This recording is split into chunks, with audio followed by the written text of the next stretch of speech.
evening. Good evening. How's everyone doing? Friday night, and it's just me tonight. Just lonely old me, all by myself. Chris is there. She, hey Karen, hey Dan.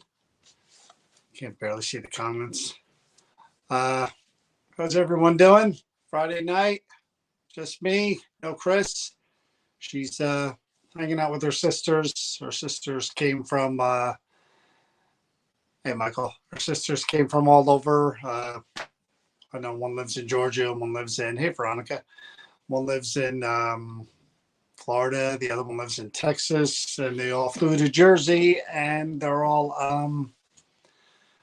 hanging out together. So it's the four sisters are together. Hey Teresa, hello Donna Marion. So yeah, just me, no Chris. Chris is hanging out with her sisters. They all flew in for the end of summer, I guess, and they've been hanging out for the last 2 or 3 days together. And Johnny's been home alone, so just me. So getting ready for tomorrow night, Centenary University. Heading back there again. Going to be a packed house, and yeah, Chris. Her sisters they get along real well, all of them, and they get together probably once a year. They try to get together, and they just hang out. And they've been together like all day. And they're staying at the hotel, and she's staying there with them. Hey, Celine. So, that's where she is. Come back to Berkeley, yeah. We'll be there soon enough, Michael. Don't worry, soon enough. Anyway, so tomorrow, Centenary University tomorrow. First time there in a few months. This is one, I think that we're doing one more in October. Hey, Carrie. And I think that's it for Centenary University for this year. I think I got to check the schedule. We've run into that patch where we're going to be crazy busy for now all the way to mid-November. And, I announced the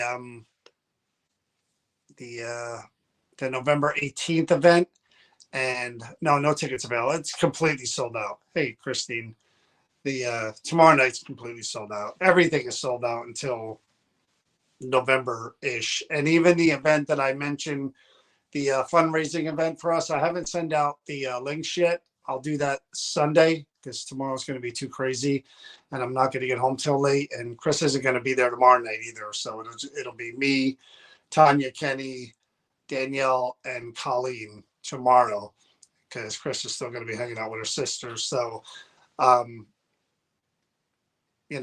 I mentioned the November 18th event, and it was originally 12 spaces. I think we're going to take it up to 15 because I'm looking at like 4 or 5 people per group. That's about it. I'm going to send all those links out on Sunday. So if I got your email, I will respond. As of now, if I had to guess, there's probably most of them are kind of accounted for, I think. I haven't gone through all the emails, but from what I could see, I was just doing a rough count. I think most of them are gone, if not all of them. But if you're interested, that's November 18th, Barron Arts Center. Donna Marion is watching. I got the okay from her to grab a few haunted objects, bring them to the event along with investigating the building. So it should be really cool. And I got the approval from Cynthia Knight at the Barron Arts Center for us to open the doors at 4:00. So if you're around in the area or you want to have never been to the Barron, you just want to check it out, you come by, say hello to us, stop in. Like I said, we're not gonna, if you want to give something for the fundraiser, of course it would be appreciated, but don't feel like you have to. If you just want to stop in and say hello and see everyone, that's fine too. We're not trying to shake anybody down. you know.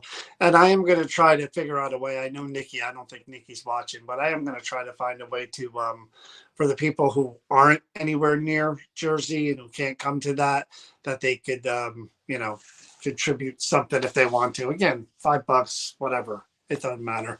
Every little bit helps. I want to buy a lot of new equipment for next year and maybe the rest of this year, but definitely next year. And equipment costs money. And I have new gadgets that I just got a couple of days ago. I'll tell you my luck. I ordered these things. I don't want to say what they are because I want to show them to the people that are going to be there tomorrow night. And you guys will get to see them when we use them at the Creeper Gallery. And I order these things, and they're not coming from far. They're coming from like Maryland, I want to say. And really excited about getting them because I watched them work and people told me that they work. And I was like, wow, they processed my order right away. They shipped it to me right away. And Chris comes in the door and she's like, I'm not going to name the company or who they are because they're going to do right by me. Chris comes in. She's got this box. She's like, you're going to want to take a picture of this box right now. And I could already see the bottom of the box was crushed like an accordion and torn open. And I could see part of what I ordered exposed. And I'm like, oh man, you know, like typical luck. I order this stuff. I spend a decent amount of money on it and it arrives broken. Hey, Patricia. So I contact the person, showed him the pictures. I'm like, look, before I do anything else with this box, I'll open it up. I'll check it out if you want to, and I'll see if it works. But before I do anything else with this box, I want you to see the pictures and know that whatever's in there is probably damaged. And that if you don't want me to open it, I'll throw some more tape on the parts that are ripped and I'll ship it right back to you. Because you mess around like that, some of these builders and people are like, oh, no, it left here just fine. I'm not going to cut whatever. So this person was really cool, really stand-up person, apologized profusely, sending me literally 2 new units of what I bought. I should have them hopefully tomorrow. So, you know, it's just anything you order, you know, online, if it's not packaged properly, and that's what it is too. I know people like Amazon's really shoddy with the stuff they package. Don't like throw something in a box and throw one piece of tape on it and there's not like bubble wrap on it or cushion. A lot of people are packaging stuff that way and shipping it. It's just like you're rolling the dice that it's going to get there in one, you know, in one piece, and most times it don't. So I was disappointed that I didn't get what I wanted, and I, you know, it was shipped so quick and arrived so fast and then broke it, and I was like, damn. And literally, I went up those boxes after he told me to, and pieces. There are pieces that fell off of what I ordered. So I'm like, yeah, it's not going to work. And it didn't work. So anyway, I'm getting new ones. I should have them tomorrow during the day, which means they will be at Centenary University tomorrow. And these things are pretty cool. I've been looking for newer things that are kind of different and unusual that I haven't seen out there in a lot of different places. And these things are kind of cool. I don't want to say what they are because I want to keep it for the people that are going to be there tomorrow night when they see them, and hopefully they worked the way they're supposed to, and I have them. And then you guys will see them at the Creeper Gallery and stuff when we use them there. And it'll be a pretty cool visual, especially if they work the way they're supposed to. I should say it'll be a cool visual. I may have to switch because I cannot see any comments. So bear with me a minute. I may have to shut these lights off next to me. I may be in the dark. All right, there we go. Hope you get it soon. Good condition. That is, yeah. I mean, again, what's the worst is when you spend money on these things and, you know, they get the money up front and then you're just like, boy, I can't wait to get them. I hope I get them on time because I'm excited about using them and using them with people and us using them. And then you wait and then you get it, you know, you get that Ling delivered. You get that email, and then you go out there and the box is.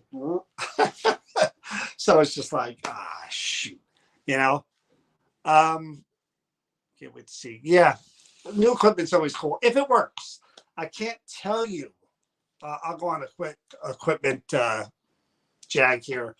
I can't tell you how many pieces of equipment I've bought in all the years we've been doing this that have been crap. Honestly, crap.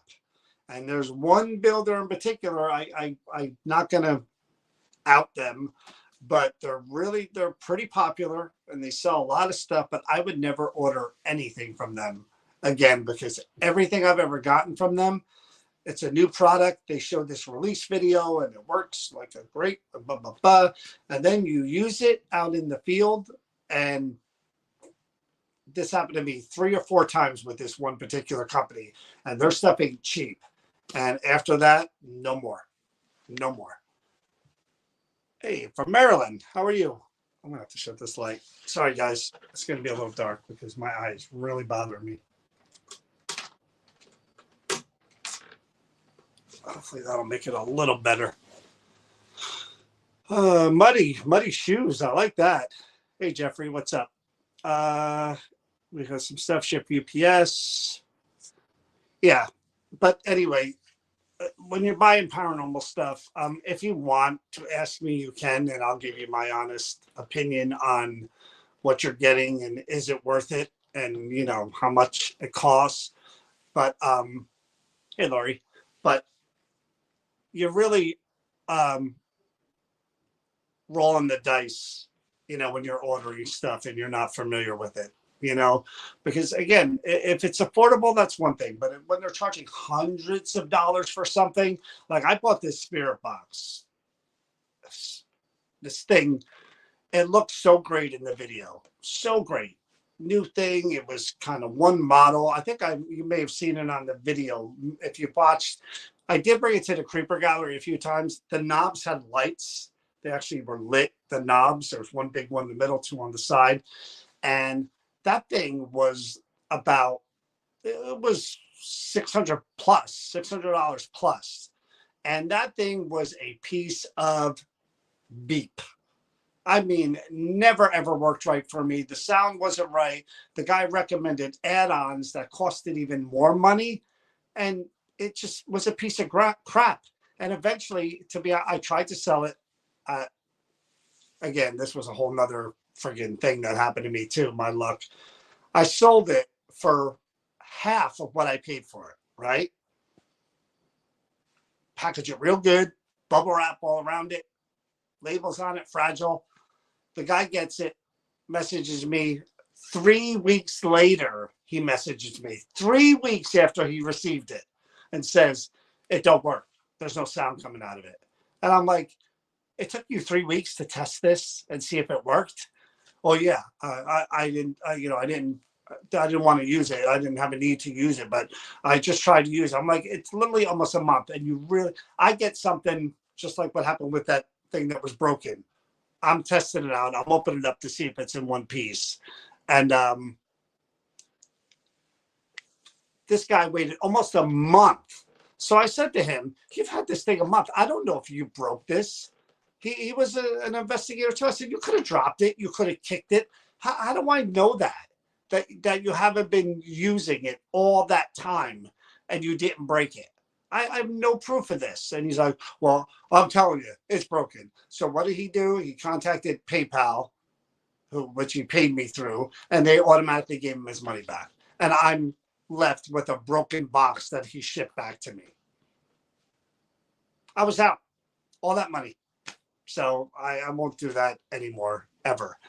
Hello, Kathy. How are you? But that's the equipment side of it. Equipment is expensive unless you're a builder and you know how to build that stuff. I unfortunately don't know how to build that stuff. I mean, spirit boxes are pretty straightforward. You could order an SB7 and look online for the components. But you want ones that really, really work well. So I'm actually having one built now. I have one that I use that's decent. But I'm having one built now by a guy who makes them for the TV shows. And Darty? Oh, I like that name. Hey, Anna. Hey, Ann. So the one I'm having built, this guy built him for built him for Death Walker. He built him for few different TV shows, and he's actually building it out of wood from the Sterling Hill mine. Cool, right? You never know what could go on there. Yeah, that was real shitty. What happened there? I said the word. You blocked it out. Anyway, um, again, Centenary University. The only thing better than going back to Centenary University and being in an area I've investigated many times that I know that is active is to have new equipment while I'm investigating that area that I know that I've been in that is active. So hopefully the new equipment adds to the interaction that I've gotten there before. And I know there's a decent amount of new people coming to this event. So it should be good. The thing I like about the fall, we're September 1st now. Um, I like the events start earlier and they end earlier. I do. It's weird. I'm gonna miss summer and I miss the nice weather and all that stuff. But there is something about the air changing and it getting cooler and it getting a little darker a little earlier that adds to the creep factor. When you're doing events, and for us, we get home a little earlier, and you know what I mean. It's just better for us. So that's tomorrow night. And like I said, the November 18th event, um, I struggled whether we were going to do this or not. And then we decided we were going to do it. And like I said, 15 people. But if you guys want to come up and show up and just hang out and you're welcome to it. I've seen people use Necrophonic phone app and they seem very keen on, but whatever. I listen to response is so random. Uh, Hold on one second there, buddy. I like starting at 7:30 the other night. I forgot to live. Yeah, the live investigation was my fault. I announced it at 7:30 when I first announced it, and then when I'm setting up StreamYard, out of force of habit, I did 8 o'clock, and I was like, and then Donna's like texting me like, "What time are you starting? I don't know what time to even start watching." And I was just like, I'm like, "What did I do now?" I'm like, "Oh crap, I put the wrong starting time." Late joining. Hey, Linda, how are you? So yeah, the Creeper Gallery investigations will start earlier. I know Donna doesn't, with the whole dinner thing and everything, she doesn't want to start too early. Once it gets cold and winter comes. But I mean, once it starts getting dark real early at like 5 o'clock, if we're there and we're doing investigations still, which we probably will be, those are going to start at 7, so we could get out of there at 9 and be home by 10. I mean, it's just easier for us, especially when the road's starting to get a little wonky in Jersey. You never know what's going to happen. Sometimes we get there and, there's nothing going on with the weather, but while we're there, that misty, icy rain starts. And we've had a few times where we were going home and it was white knuckle. You only do 2 items. No, we don't, Laura. Donna she had more stuff that she was going to bring in, but she hadn't brought it in yet. So we talked, and she was like, "Well, why don't you spend more time with 2 items and see how that goes?" But we plan to do 3 on Tuesday, Tuesday, and we really only did get to 2, and then that's what I'm going to talk about now. Um, when we hit the voodoo doll. And Donna even said to me, I'm surprised you did that second. And I'm like, well, after we took so long with the first, what was the first thing again? God, I'm horrible when it comes to this. I really do have short-term memory damage. Oh, right, exactly. No, not that one. What was the first one? The first one was, shoot, why can't I remember? Help me out here. The Ring. Got it. Yes, the Ring. Thank you, Laura. The Boy Scout ring. People were asking, did he drown as a Boy Scout? No, that man lived to 36. So that's when he drowned, when he was 36 years old. The ring belonged to him and he must have held on to it until he passed, but he didn't drown as a boy. But anyway, um, you know, I like to start when I know there's a negative object. I like to start with the objects that aren't negative first, because it's always in the back of my mind, what's the potential of the dark object, you know? Um, and I know if we hit one of those objects, like what happened Tuesday, that you can't just brush that off and go back to another object, something that's, you know, less active or not active. It's you can't do it. It's really, really hard to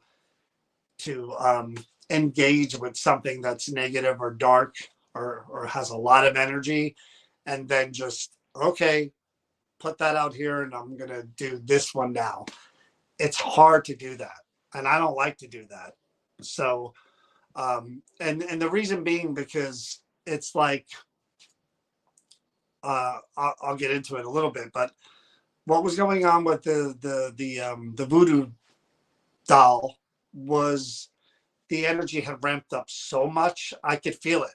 It was just building, building, building, building, building, building, and when it reacting to wanting to physically hurt me, and the things that were happening, I knew I couldn't just take that and remove it and put it somewhere else and just change the energy in that room at that moment. I know I couldn't. It had built too much. You know, it was like putting the water on, you know, and it's starting to boil before it, you know. So it's really hard to go from something dark and powerful to something not, you know. Buddha doll was tough. Yeah, you know, people were messaging me again, and I appreciate that, because, you know, people are always asking, you know, how I am after those things. And um, Donna even texted me, you know, that night, said it was a good investigation, and then we talked for an hour and a half. Um, the following day, we were on the phone Wednesday for a while, and we were talking about it. And you had said that you thought what its head had. Um, it looked like it shifted, but again, it could have been just the way I was handling it and moving it, maybe. Um, but like I said, Don and I talked for an hour and a half, and um, the rain was literally, that's why Chris was sitting there talking in the other room, and um, there went the figure appeared on the SOS. And again, if you watch these investigations at the Creeper Gallery, this is what I always want you to be kind of mindful of. If stick figures are appearing all the time, then you could say logically that the camera is reading an object, something, you know, something, a stand, a picture, something that is trying to figure out, and it's going to read as a stick figure. But the fact that you can watch 2 hours, 2.5 hours worth of investigation and only see one stick figure, and the camera doesn't move. We're not panning. We're not moving. The camera is on a stand facing one spot. And that's what's impressive about, that's what I kind of, hey, Karen, hey, John, that's what I like about investigating, is when the validation starts to pile up on top of each other, where you have multiple things happening. And she was in the other room, and I kept saying to her, there's a figure, there's a figure. And what threw me was, it seemed like someone who was as tall as I was, maybe a little shorter. And I'm thinking, if this is a kid who drowned, that ain't no kid I'm looking at. That's a person. That's an adult. You know, there are tall kids, but not like 10-year-olds or whatever. So I was like, boy, I wonder if I should even point this out, because I don't think this is whoever drowned here. And then I read the information again, and I did the math, and I'm like, oh, he was 36 when he died. So he was, you know, he was an adult. So that made a lot of sense, that the SLS was showing somebody standing there right off the bat. No sooner did I put that ring down, turn everything on that I wanted to, and I sat down, then there he was, as if the ring is here, I'm standing here, what's going on? What are they doing here? What are they doing with my ring? That type of thing. I'm going to put my sunglasses on again, guys. Really bothering me. This is going to be a tough one. Um, I'm grateful that you didn't. Oh, I should hook up the monitor. I didn't do that. Anyway, um, I was tempted to open up the voodoo box. And the reason I didn't even consider or try it was because of the interaction I was getting. And I'm not crazy. We made the mistake of opening up the curse box. And for those of you who don't know what that is, you should by now. But um, real quick, I'll take a minute. This box was it's still at the shop. It was sealed. It's a wooden box, has a cross on it. It's sealed by nails all the way around the top, all the way around the bottom, and it's sealed in 3 layers of wax. And Donna acquired this thing. It was supposedly cursed. You could shake it and tell that there was something in there, but we didn't know what was in there. And, because it had from Donna was thinking it was from maybe the late 1800s, there was a potential there could have been something of value in the box, like coins or something. Who knows? So she had it x-rayed, and you still really couldn't tell. You could see shape, but you couldn't tell everything that was in there. So we opened it. And when we opened it, I mean, bad stuff happened. Bad stuff happened. So that's why I'm not real quick. I'll handle the items, but I won't open the items anymore because, again, I learned my lesson when it comes to that. And if nothing was happening, let's say nothing was happening, I wasn't getting any interaction at all, I would have probably opened it because Donna and I are talking for an hour and a half on Wednesday. We're talking about uh, voodoo and how voodoo is different in different parts of the world. And apparently, Donna, if you're watching, somebody came into the shop who either the family's from Haiti or they're from Haiti, and they knew about certain types of voodoo from Haiti. And I'd have been sleeping in the car, Patricia, not the couch.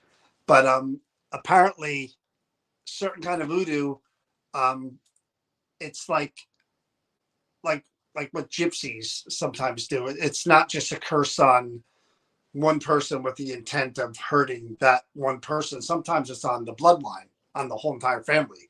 They want to, and um, knowing that and finding out later that God, I'm trying to see. Finding out that inside that box there was human hair, there was animal hair, there were bones from I think both animals and humans or just animals, and there was a lot of like intent put in that box to hurt somebody or people in general. And when you're dealing with that kind of energy, I mean, it's different. We were talking about this today, Donna and I, and um, you know, sometimes people hurt us, aggravate us. I gotta put my glasses back on. I'm never gonna be able to read this. Haitian voodoo is different than New Orleans voodoo. Yeah, that's what we were talking about. Um, Donna and I were talking about this, and Donna's probably not couldn't come on. She's probably not prepared to come on, but it would be great to kind of talk about this. Um, yeah, exactly, Lauren. If you set your intentions, if somebody hurt you, hurt your family, did something to you, the anger you feel inside you, and you may wish that they get theirs, and you may wish that karma finds them and pays them a visit, or if they really did something really bad to you, yeah, you may wish hurt on them, physical, whatever, financial, mental, whatever. That's one thing to carry that with you and that energy with you. It's another to take the time and energy to infuse all of that negativity through ritual into an item, hair, bones, meticulously putting this thing together in such a way and performing a ritual to kind of seal the deal along with creating this thing with the sole intent of really, really hurting a person or people. That's different. You know what I mean?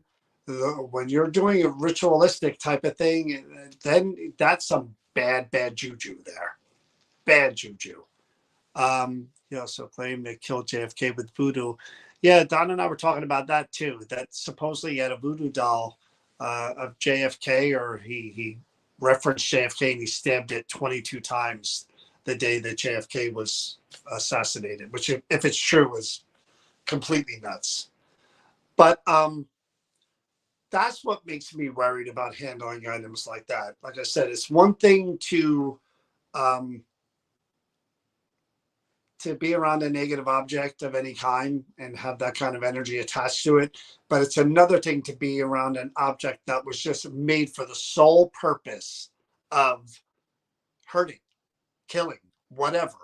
That's different, because you grab that thing and having the knowledge of what it is and what it represents and why it was made, it's a whole different energy that's around you and that object. Because in the back of my mind, I'm thinking, what if any of that energy is still tied to this thing? And what if whoever made this thing, for whatever purpose they made it, that intent is somehow still,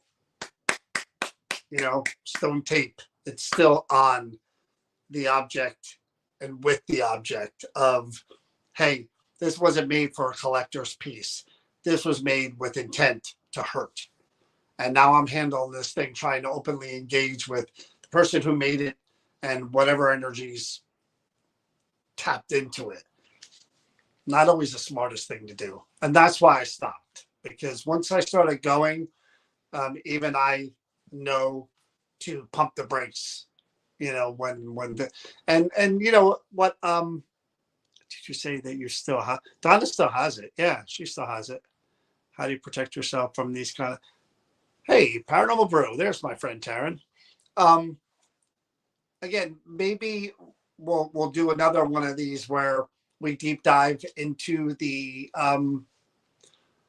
cursed voodoo doll with Donna, and we'll this way you guys can comment and Donna will be on and we'll talk about this more in depth about the whole, where it came from, how she got it, information that she knows about it. Hey, Florence, and we'll cover this whole thing. But for now, like I said, Chris is right, and she hit it on the head, and I never noticed it before. But when I get in a situation where I'm around negative energy, I do start to cough, and it's the most bizarre thing, which I never really noticed before. And I get a headache, I get a weird taste in my mouth, and I cough. It's usually one of those things or all of those things.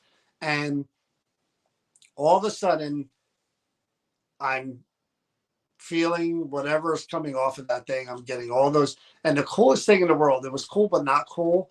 And I talked to Don about this too. I got the EVP when I asked if they were trying to physically harm me after I felt the pain in my shoulder. And Donna pointed out, and I heard it as well. It wasn't I am. It was an accent. It was I am. I am. Like I am. I am. It wasn't I am. It was I am. And hearing that, and then again, I talk about the validation. I have the eggs with the words yes and no written on them. And again, I keep an eye on them during the investigation, because if you notice, if I see a cat ball or anything lighting up again and again and again and again and again and again, just all the time for no reason, random thing, I'll take that piece of equipment and I'll put it to the side, because I'm just like, maybe a battery's going dead, maybe whatever. Boom, I'll push it to the side. I'm not going to give any kind of false positives. We're not using that anymore. So I'm keeping an eye on those eggs to see if they're lighting up, and if something's going on with them, and it wasn't happening all the time. And I literally said, if you were trying to hurt me, like in that video, I mean, on that EVP, light that egg right there that says yes as I'm pointing at it, and bloop, right in front of me. And I looked at the camera, and in my mind, I'm thinking, boy, I knew Chris was out in the other end of the shop. I knew I could walk out right to the front door if I needed to go outside. But there is something in the back of my mind, like being down in the basement of the Creeper Gallery, that says, hey, idiot, you're 3 feet away from this thing. It's telling you that it wants to hurt you. It's showing you signs of energy, a presence, and yet here you are holding it and, poking the bear more and more and more. And I know to unplug and I know to stop. Once the coughing and stuff, then it's like, hey, no, we're done here, because I've had items that have given me kind of nightmares, and the energy, the feeling has lingered. I've been in buildings where the feeling has lingered for days, and it's not a good feeling. It really, it does feel like being sick. Your body's run down, you have a headache, your mood is so altered until whatever it is kind of leaves and goes back or whatever happens, but it doesn't feel good. Um, you got guts. I don't know if it's guts or just not a lot of brains. It's not that I don't have fear. I have fear. I have real fear of the unknown. Um, but in the moment, it's not there. It just doesn't register in the moment. Sometimes it does after a little while, but it takes a while. And it's even like if there's someone there, like I knew Chris was there, so I knew if something happened, she'd get me out of there or I can get out of there. But yeah, if there's someone there, it's even worse. I'll tell you a story about being brave. I have a habit of when I'm in a place that I know is active or that I've heard is very active, I have a habit of wandering off by myself in the dark. I'll take my flashlight to get me where I think I need to go, and then I'll stand in one spot. And it's not like again, I love Zach, but I'm not like Zach where I'm like, it's taking me this way. It's telling me to go down these stairs and down this hole and in that closet. It's not that type of thing. I just kind of wander to places where I know I've gotten EVPs or I know I've had activity. And I like to wander off by myself with my flashlight. And then I stand somewhere and I click my flashlight off and I just stand there. And believe me, during those times, my heart rate is going and I'm kind of breathing a little heavy and I'm listening and I'm listening and I'm looking and I'm waiting. But that's only because I want to get the most out of any given experience. You know what I mean? If a spirit is around that is capable of, somebody said, pushing, scratching, talking more when, everything is quiet and dark, then yeah, I want to test that for sure. And I do, and I have. The worst example I could tell you, you want to talk about brave and nuts? I'll give you a brave and nuts story. I think I told this story before. I'm really trying to read the comments, guys, but my eyes are just really bad. My right eye is just shot tonight. To be honest, nothing bothers me at all. Haunted places, objects, I feel energy, but that's it. Colette, I'm the same way, but once in a while things bother me. I like it when both of you are there and you're not alone. You need her to support you if you have a spell, vice versa. This is one of the craziest things I've ever done. And you want to tell, you could chalk this one up to just stupid. Do you guys have good old fashioned walkie talkies? No. Why? You gotta walk that high wire, Patricia. Walkie talkies. Anyway, here's a story. I've told this story before. Many moons ago when we first started, and I'm going to tell it quick because I know you guys probably heard it. First private residential case we ever tried to do on our own was a house that was in between two funeral parlors, and young couple renting the house, and the house itself in the basement was a wooden cross that somebody wedged into the stone. And they were wondering why it was there. When they moved in, they asked the owner. Now, the owner had owned the house. She lived in the house for years, and she thought there was something there. And her family, generational thing, the house went through two other family members of this person. So it wasn't really rented ever to anybody outside the family until this young couple rented the house. Okay. So two funeral parlors, they're experiencing things. We lived in the same town. That's why they called me.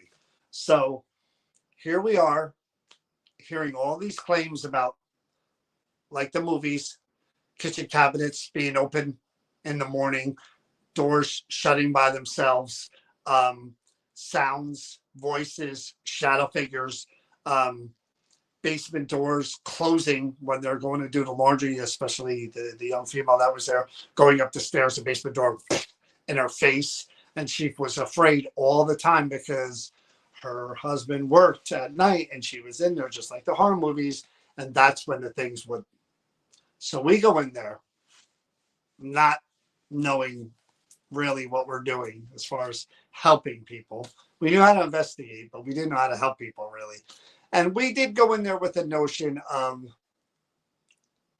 most of paranormal related claims can be debunked when it comes to private cases. So we went in there thinking, they're young. They probably watch the ghost shows, and they're probably the pipes are banging, the air conditioning's clicking on. Blah, blah, blah, blah, blah. We're going to debunk everything. So we walk in there, and poltergeist activity. I never thought it was. I'd heard about it, and I heard people talk about it. I didn't think it was real because I didn't experience it. And that building was crazy. I mean, the EVPs we got in the basement were some of the creepiest I've ever heard in my life. Right near that cross, and I'm dumb me. I'm down there, but I was with somebody, and we're doing EVP. And the very first EVP we got from there, I said, somebody's always slamming the door on the woman that lives here. You know, are you here? Is there someone down here?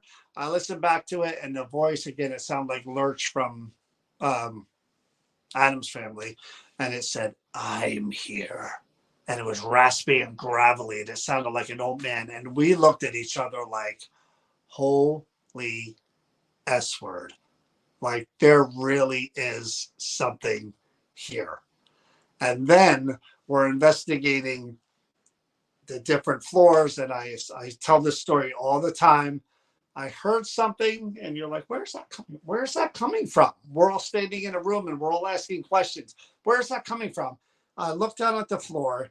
My duffel bag, full of equipment, is spinning, turning, and you want to talk about Scooby Doo moment where everybody's out of there.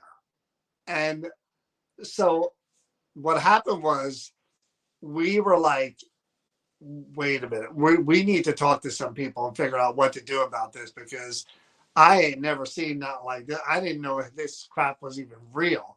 So we're like, hey Anna, so we're like, what do we do? What do we do? Now we weren't going to leave these people in a lurch. We knew we couldn't do that. You know what I mean?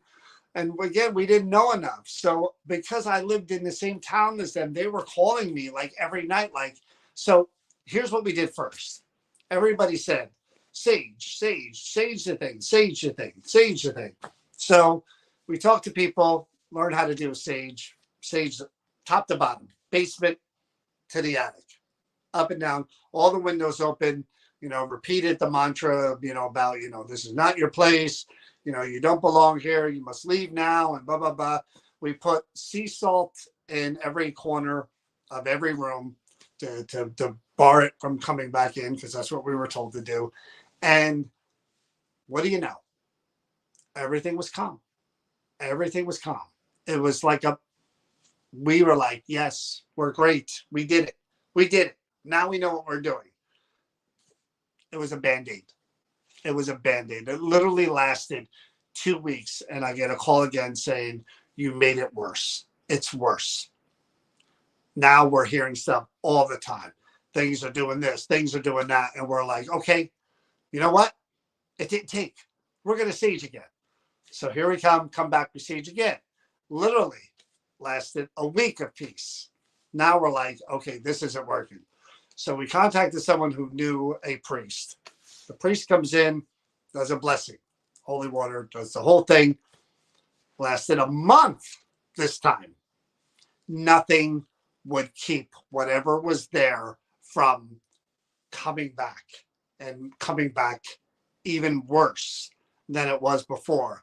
So after all of this, and us having another team come in who I won't name, and them trying, and again putting a band-aid in all that they tried, 2 weeks, where the couple was like, that's it, we're moving out. So here gets to the part with the stupidest thing I've ever done. One of the stupidest things I've ever done. I was so intrigued about this building and that it was in my town, and I could walk to where it was from where I lived, but it was a walk, a couple of miles, but it was close, and I drove by it often. I've even driven by it since, wondering, because they gutted this. They sold the building and they gutted it, renovated the whole thing, and I was wondering every time I drove by there, I was like, man, I wonder if they stirred that thing up so bad, or I wonder if renovating helped it. I never went and asked anybody. But anyway, this couple's like, we're done, we're moving. They gave their 60-day notice. We went in there, saged it 2 more times to try to keep things calm until they could move out. So now, was it there when they moved in, or no, it was there when they got there, and it started soon after they moved in. They started hearing things and noticing that things were weird, and then whatever was there felt like it wasn't getting the attention, or they weren't really recognizing it. It said, oh yeah, I'm going to do all, now you're going to know for sure I'm here. And I've never seen anything like it. It was a movie. So here we say, now all of their stuff is out. They're moving, right? The place is empty, top to bottom. What does your fearless paranormal savior do? I decide I'm going to go into that building by myself. And one of the more active places besides the basement was the attic. I tell you how crazy I am where I was. See you guys so soon. Hey, Jason, how's it going? So, because I'm nuts, I had to experience, because everything was happening at night, and it was happening later and later. And there was always a time, like, so I wanted to be there at that time and kind of experience what they experienced just being there alone. I lived in today. I want to ask the day paranormal stuff happening, but I never seen anyone. And anyway, so what I did was, the building's empty. They wouldn't come back. They got their stuff out, even though they gave 60-day notice. They paid them extra month's rent, and they moved out within the first month. So they still had the keys. So I decide I'm going to go in there. I investigated the basement by myself. Not much happened there. The main floor, the second floor, I had some stuff. A door actually kind of closed. Thank God it wasn't like why I was in the room, but I left the room and walked out and the door shut. That freaked me out a little. But stupid me, I went outside for a while, collected myself. The attic. The attic is where they felt like whatever it was would go. And they experienced a lot of stuff up there. So I go. Now the attic is one of those you have to pull down the stairs deal. You know what I'm talking about? Where there's the cord, you pull it down and you have to go up those stairs. And the opening was like about the size of my body, maybe a little bigger. There was some room, but not a lot. So I am totally nuts. So I go, the lights are off in the entire building. I go up there, and it was carpeted. it was high enough to stand in some areas, but not all areas.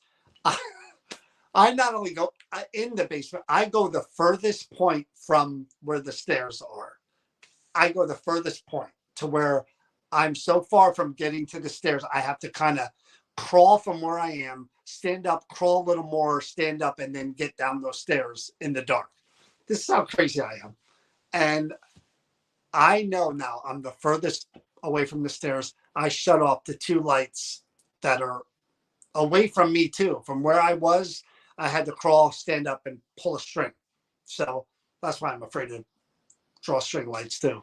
So here I am sitting with my legs crossed on the floor, pitch black, and I've laid equipment out everywhere, and I'm just like, I'm literally like hyperventilating because I know I'm in the building alone, and I'm nervous and I'm scared, and I'm thinking whoever this is knows this idiot just not only went through the building, but he's now up in the highest point where he's not getting out of here quick at all. I have to go through the attic, down the stairs, through the second floor, down another set of stairs, and out the door to get out of the building. So here I am, and I'm literally with the recorder running. I'm like, anybody here? Could you please make yourself known? And I'm like breathing. Now we were talking like I'm in my 20s, maybe like late 20s. And I am like, and all of a sudden, boom, in the basement, away from me, but on a wall. And it was one of those, I turn my flashlight on and I'm, again, pitch black. Every pit like a movie, every wall. I'm looking. What was that? What was that? Are you doing that? Is anybody here with me? And I'm flashing the light, flashing the light, flashing the light. I'm looking around. Shut the light off again. I'm doing EVP. I'm hearing like whispers, not getting anything. Boom, again. I literally crawl, turn the light off, and I'm looking around, wondering what could have made that noise. I collected everything that was there as fast as I could, down those stairs, out of that building. And that was probably because if by some weird poltergeist way those stairs could have gone up again, I'd have been trapped in that. And nope, this is, God, what year are we talking about here? If I was in my 20s, it was 90s, in the 90s, maybe. So I don't think I had a cell phone. I don't think I had one then. So I was in that building alone. People knew, the homeowner, the people who were renting knew I was there. So I'm sure if they didn't hear from me for hours, they would have asked. And I talked to them when I did get back to my house. But that was probably one of the dumbest things I've ever done. Would you do it again knowing what you know now? Yeah, I would, because I'm that crazy. I am. It's hard to explain, you know? It's like, again, it's like you watch a movie, like when you watch a movie about like skydiving or something that looks like, oh my God, that's so crazy, but it must be such an adrenaline rush, that type of thing, and then doing it, the adrenaline rush. You're in the moment. And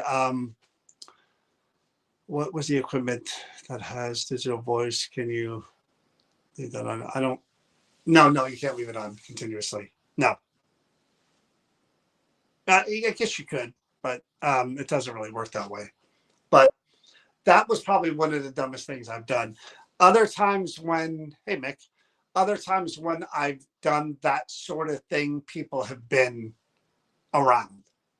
And I knew I did it at a restaurant too. I told you that story. This shadow figure, they would see it all the time in this restaurant. They were scared to go in this one part of the kitchen. And I literally went into that one part of the kitchen, wandered off by myself, and I had my flashlight. I turned it off. I put it on the counter. I even put it so that I had to take 3 steps to get it so that it wasn't right near me. And I stood in the dark. All right, I'm here by myself. You're scaring people. Why are you doing that? What is it that you want? Is there anything? Do you need help? I have my recorder running and I just stood there quiet. I'm here by myself, you know? And it was just, again, to try to get as close to I could as what the people were experiencing when they were wandering back there without knowing anything. And oh, there it is. It happened. It threw something, it moved something. They heard a sound, they saw something. I mean, that's as close as you can get to trying to repeat the claims and experience what these people have experienced. But that house, I often wonder. I mean, I could go there tomorrow if I wanted to. It's probably 15 minutes from where I live now. And I always wonder. Every now and then I'll drive by it and I'll look at it and I'll think, are you still there? You know, meaning whoever or how many ever, are you still there? And again, I think for sure that somebody wandered in from one of those funeral parlors that wasn't a good person and just embedded themselves in that house.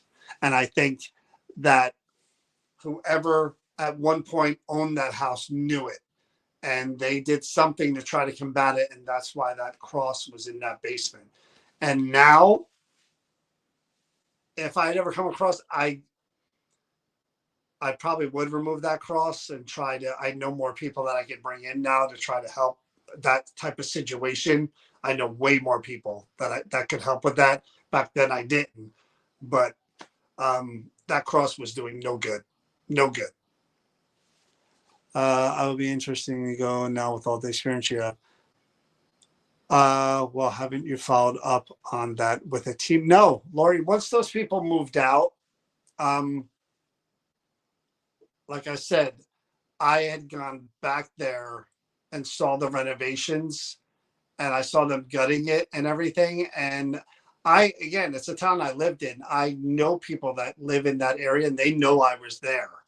So I think if they had heard anything, these are people that probably live 4 houses away around the corner. I know if they heard anything, they know what happened when we were there. They would have told me if something was still going on, if they had heard something. I'm pretty sure they would have. But yeah, that was crazy, really crazy. Seeing something move that's heavy, no less, that makes you go, "Holy crap!"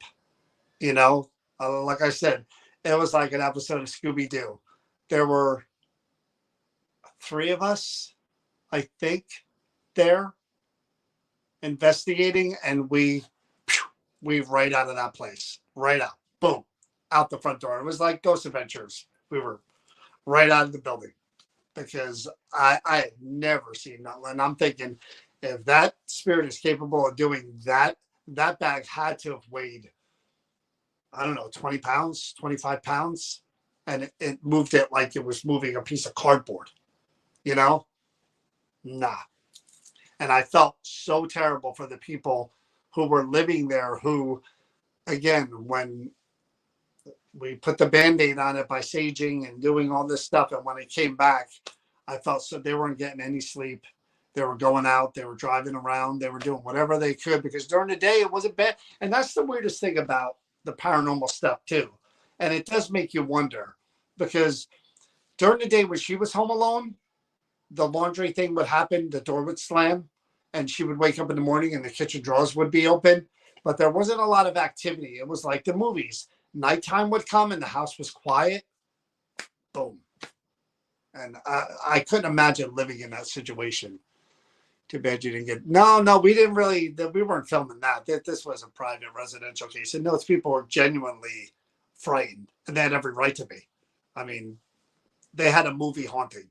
They really did. Uh, anyway, almost an hour. So tomorrow, like I said, Centenary University. I'll take a lot of pictures. We'll do a wrap up. Sunday night. I think Chris should be. I don't know. No, her sisters I think are here till Monday or Tuesday, so it'll probably be me on Sunday. But we'll come back and do a wrap up. And like I said, maybe I'll invite Donna on if she's up for it next week, and we'll take a deep dive into that voodoo doll and what she heard from the person who came in there. And I don't want to tell her story. That's her story to tell. By losing their energy if they have been through trauma. See, again, Colette, that may have been true at some point by somebody who had lived there along the way. But I really do think that um, the two funeral parlors contributed to whatever was there. So, do I necessarily always believe that a poltergeist activity is caused by what you say and what others say it is? I don't know if I necessarily agree with that entirely. I think that an angry spirit can exist in a place, any place, and move things and cause that type of disturbance, if that's what you want to call it. I don't think it always has to revolve around a person drawing it in. I really don't. I think if it existed on the land and the property for whatever reason, I think it could be there, and it doesn't take, you know, a person who's had trauma to trigger. It may contribute to it, of course, but causing it, I don't know. Anyway, that's it, guys. See you guys probably Sunday night. We'll do a wrap up, and then away we go. It gets real busy for us. I know Donna has a lot of stuff at the Creeper Gallery. We were talking about several new items that she has, so I'm sure we'll be back there probably next week too. So enjoy your holiday weekend, and we'll see you probably Sunday or Monday. All right, guys. Have a good night.